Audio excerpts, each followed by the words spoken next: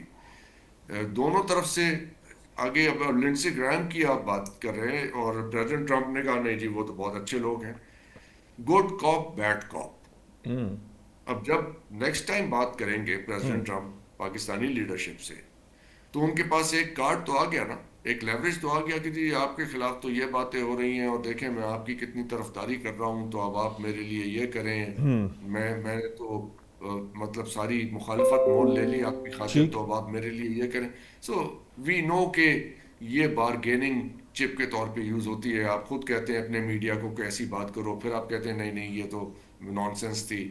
سو میں اس کو بالکل ٹوٹلی نظر انداز نہیں کروں گا کیونکہ اس کو یہ ایز اینڈ وین ریکوائرڈ کے لیے ٹرم کے طور پہ استعمال ہوتی ہے. As and when required, if required تو it's okay, if not required تو اپنے میڈیا میں بات بنا لیتے ہیں پھر کہتے ہیں کہ دیکھیں جی ہم پہ تو بڑا پریشر ہے, ہم تو آپ کے لیے بہت کرنا چاہتے ہیں لیکن ہم کر نہیں پا رہے ہیں. So things are like that. ٹھیک, اس کو ٹوٹلی ڈسمس نہیں کرنا چاہیے but we need to decide. دیکھیں ہم نوشاد صاحب میں تو دنیا کے کسی اور ملک میں انٹرسٹڈ نہیں ہوں. میں تو پاکستان کی فلاح و بہبود, پاکستان کی security, Pakistan is my concern. باقی دنیا اپنا خیال بہت اچھا رکھتی ہے. جب ہمیں پریشانی تھی تو اس وقت ہمارے لیے کون ساتھ کھڑا ہوا تھا کھل کے ہمیں یہ دیکھنا ہے اور اسے ریسپروکیٹ کرنا ہے.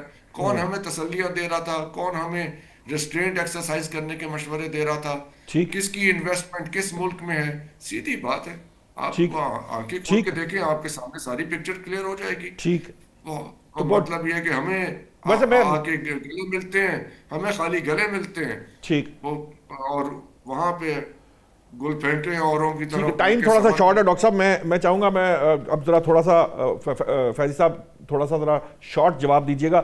ہمیں کیا ضرورت ہے یہ ڈیسائیڈ کرنے کی؟ ایک میرا یہ ڈاکٹر صاحب کی بات سے یہ آیا, تمام ممالک جو ہیں وہ اپنے اپنے مفادات کے لیے بیک وقت جب چین اور بھارت کی جنگ بھی ہو رہی ہوتی ہے اس کے باوجود ان کی تجارت جو ہے وہ آپس میں ہے. چین اور امریکہ ایک دوسرے کے خلاف ہیں, دونوں بڑی میجر پاورز ہیں لیکن وہ ایک دوسرے کے ساتھ تجارت کر رہے ہیں. ہمیں بھی تو وہ ٹیکٹکس لرن کرنے ہیں جس میں ہم جو ہے وہ ان چیزوں سے مبرہ ہو کر ہم صرف اور صرف اپنے مفادات کے لیے کام کریں گے. ہمیں نہ کسی کو فیصلہ کر کے بتانے کی ضرورت ہے, نہ سائیڈ لینے کی ضرورت ہے. ہمیں تو جس سے جو مفاد ملے گا جو ہمارے لیے بہتر ہے ہمیں اس کو اویل کرنا چاہیے. نہیں, ڈیفینیٹلی یہی کرنا چاہیے. ہمیں بالکل بھی ایسا نہیں کرنا چاہیے کہ ہم پوری امت کو بھی, امت کا مطلب ہے ہم سمجھتے ہیں اور جتنا ہم نے سیکریفائز کیا ہے, جتنی قربانیاں ہم نے امت کے نام پہ دی ہیں. لیکن دیکھیے نا یو اے ای کے تعلقات جو ہے اسرائیل کے ساتھ ہے, سعودی عرب کے ساتھ کسی کے تعلقات ہے. ہمارا اسٹریٹجک معاہدہ ضرور ہے. ایران نے پچھلے سال تک کس کے ساتھ تعلقات اس کے زیادہ تھے, لہٰذا ہمیں بھی یہ دیکھنا چاہیے. اور ڈیفینیٹلی آپ نے بالکل ٹھیک کہا. میں یہ سمجھتا ہوں کہ میں نے جس طرح پہلے عرض کیا تھا میں دوبارہ یہ عرض دہرانا چاہتا ہوں تاکہ ہمارے ناظرین یہ سن لیں کہ چنگاریاں بڑھکانے کی کوشش کی جائے گی ہندوستان کی طرف سے, اسرائیل کی طرف سے اور دیگر ممالک کی طرف سے.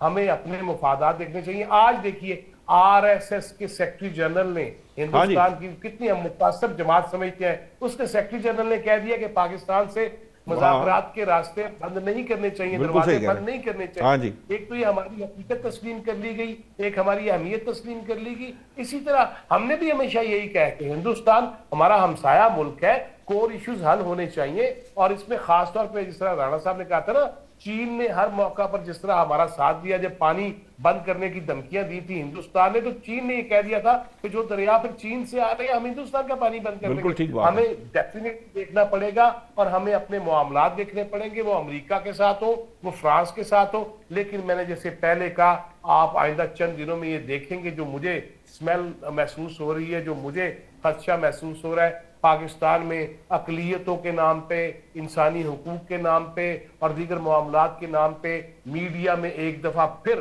وہ پیسے کی جنکار نظر آئے گی. وہ اسرائیل کرے گا, وہ ہندوستان کرے گا. اور ڈاکٹر صاحب نے بالکل ٹھیک کہا کہ وہ تو یہ چاہتے ہیں کہ ادھر سے پریشر بھی بنائے رکھیں اور تعریفیں بھی کرتے رکھیں. ہمیں چوکنا رہنا ہوگا اور اسی طرح ہی رہنا ہوگا. جس طرح دیکھیے ہماری بیسمنٹ کا ذکر کرنا, اسرائیلی وزیر اعظم کو کیا ضرورت تھی, لہٰذا کہیں کوئی نقطہ ہے جس کے تحت یہ سازشیں پھیلائی جائے گی. ہمیں چکنا رہنا ہوگا, ہماری ریاست چکنا ہے, مگر دیکھنا یہ ہے کہ عوامی رائے عامہ, ایک سوال پوچھوں جلدی سے, میڈیا پرسن جو جرنلسٹ جو پیدا کرتے ہیں, جلدی ذرا, ٹائم بڑا شارٹ ہے لیکن شارٹ سا جواب دیجیے گا. فیض صاحب, ڈاکٹر صاحب کو بات کرنا چاہ رہے ہیں. ایک چیز ہے, can not hold it back please. Israel پہ حملے سے پہلے مودی صاحب کہاں تھے اور پاکستان پہ حملے سے پہلے مودی صاحب ایک دن پہلے کہاں تھے؟ ہاں جی, سعودی عرب اور ادھر سے وہ اسرائیل, یہ اسی طرح ہی ہے. یہ بالکل ٹھیک بات ہے. راکچی صاحب ابھی یہ کہہ رہے ہیں, عباس راکچی صاحب کے بارے میں, وہ برکس کے اجلاس میں شرکت کے لیے جا رہے ہیں, تو یہ تو ایسے ہی ہے. یہ تو یہی تو چیز ہمیں لرن کرنی ہے. ہم نے پہلے جو ہے وہ جو جسے کہتے ہیں کہ بہت زیادہ شور و غوغا کرنے کی ضرورت نہیں ہوتی, آپ اپنے مفادات کے لیے کام کریں. فیض صاحب, میں تھوڑا ٹائم بالکل شارٹ ہے, میں چاہوں گا رانا صاحب یہ جو معاملہ ہے جس کی طرف بات کی ہے, ویسے تو فیضی صاحب نے ٹپ کر دیا ان صحافیوں کو جن کی چاندی ہونے والی ہے, پتہ نہیں اس لسٹ میں کون کون ہوگا, لیکن یہ جو معاملہ ہے, یہ اس قسم کی کمپین شروع ہوں گی, ہوتی ہے, وہ ہوتی رہیں گی اپنی جگہ, لیکن جو ایکچوئل ڈپلومیسی, ایکچوئل جو سسٹم ہونا چاہیے وہ یہی ہے. ہمیں تو کسی کے ساتھ کوئی دشمنی نہیں ہے, ہمارا تو مفادات کا معاملہ, اور اسی پہ ہمیں آگے بڑھنا چاہیے. دیکھیں, بات یہ ہے کہ امریکہ ہماری اتنی بات مانتا ہے کہ ہم ایک ٹویٹ کرتے ہیں تو 15 منٹ بعد وہ ہماری ٹویٹ پہ کہتا ہے کہ جی آپ کی ٹویٹ پہ میں نے لبیک کہتے ہوئے اور جنگ بندی کر دی ہے. پھر ہم ٹویٹ کرتے ہیں تو 15 منٹ بعد وہ ہماری ٹویٹ پہ کہتا ہے کہ جی آپ کے کہنے کے اوپر میں نے وہ آپ نے ہرمز کھولنے اور یہ اور وہ سارا کچھ کر دیا. تو ہم اسے کیوں نہیں کہتے کہ ہم نے ایران کے ساتھ گیس پائپ لائن ہماری شروع ہونی ہے, تو بیچ میں نہ بول, یا F-16 کے پیسے ہمیں واپس کر دے جو اس نے لے کے کب سے لے کے بیٹھا ہوا ہے, یا چلے ڈاکٹر عافیہ صدیقی کی نہیں کہہ سکتے تو وہ یہاں سے سب کچھ لے جا سکتا ہے, ریمنڈ ڈیوس کو بھی اور سب کو بھی. تو میرا خیال ہے یہ ایک موقع ہے کہ ہمیں بھی اپنے مفادات کے ساتھ کھڑا ہونا چاہیے. ویسے ٹرمپ کی بڑی مہربانی, میں بہت خوش ہوں ٹرمپ سے کہ وہ چین جاتے ہوئے ہمارے ملک کے اوپر سے گئے, ان کی مہربانی ہے, میں بڑا شکر گزار ہوں. مجھے نہیں پتا کل شہباز شریف صاحب نیچے جاتے تو یوم تشکر کا اعلان نہ کر دیں کہ ٹرمپ ہمارے اوپر سے گزرا ہے آج تو, لیکن یہ کہ اتنی غلامی سے بہتر ہے کہ ہم اپنے کچھ مطالبات اس کے سامنے رکھ دیں. ٹھیک ہے, بہت بہت شکریہ اسحاق رانا صاحب آپ کا. ڈاکٹر اعظم غلامی ہوتی ہے رانا صاحب, اس میں کھل کے نہ بول رہی ہوتی. ٹھیک کہہ رہے ہیں ویسے کہ جو سام الحق صاحب آپ کا بہت بہت شکریہ, جواز بھائی صاحب آپ کا بہت بہت شکریہ, اسحاق رانا صاحب آپ کا بہت شکریہ, ڈاکٹر حسن ظفر صاحب آپ کا بہت بہت شکریہ. اس میں کوئی شک نہیں, یہ بات جو ہے یہ میرے نزدیک تو جو کنکلوژن ہے وہ یہی ہے کہ ہر ملک جو ہے وہ اپنے مفادات کے لیے کام کرتا, چاہے وہ امریکہ ہو, چاہے چین ہو, چاہے کوئی دوسرا ملک ہو. ہمیں بھی جو جسے کہہ لیجئے کہ اپنے مفادات کے لیے کام کرنا ہو. جیسے رانا صاحب نے کہا کہ جو چیزیں ہمیں چاہیے ہمیں اب ان پر بھی توجہ دینی چاہیے, اور ہمیں بھی اب تھوڑا سا ڈیمانڈنگ پوزیشن پہ آنا چاہیے. ڈو مور ہم نے بہت کیا, ہمیں بھی اب کسی کو ڈو مور کہنے کا موقع ملنا چاہیے, کیونکہ پاکستان نے یہ ثابت کیا ہے کہ پاکستان نے نہ صرف دہشت گردی کی جنگ کے دوران بہت زیادہ قربانیاں دی ہیں, اپنے وسائل سے اس نے دنیا کا امن جو ہے وہ قائم کیے رکھا ہے, اور پھر اس نے یہ بھی ثابت کیا ہے کہ وہ اس خطے کی ایک مڈل پاور ہے, اور جو چودھری بننا چاہتا تھا بھارت اس خطے کا, اسے شکست فاش دی, اور فاش دے کر یہ ثابت کیا کہ اس کی عسکری قوت بھی اس قابل ہے کہ وہ دنیا کے جو گلوبل جسے کہہ لیجئے کہ جو فہرست ہے یا جو پلیٹ فارم ہے وہاں وہ سر اٹھا کر بات کر سکتا ہے. تو میرا یہ خیال ہے کہ ہمارے جو ارباب اختیار ہیں انہیں بھی اب تھوڑا سا ڈیمانڈنگ پوزیشن پر آ کر وہ تمام چیزیں اپنے عوام کے لیے ضرور ڈیمانڈ کرنی چاہیے. خاص طور پر یہ گیس کا معاملہ ہے, پیٹرول کا معاملہ ہے, توانائی کی ضروریات. امریکہ توانائی کی ضروریات کے لیے اپنی وینزویلا کے صدر کو اٹھا لیتا ہے, ایران جنگ شروع کر دیتا ہے. تو اس طرح کے معاملات کے اندر ہمیں بھی تھوڑا ایزرٹ کرنے کی ضرورت ہے. ہمارے جو حکمران ہیں انہیں اب جو ہے ایزرٹ کرنا چاہیے, اور ایزرٹ کر کے پاکستان کے عوام کے لیے زیادہ سے زیادہ سہولتیں پیدا کرنی چاہیے. آج کے لیے اتنا ہی. کل ناظرین نئے موضوعات کے ساتھ حاضر ہوں گے. اللہ نے کے مان.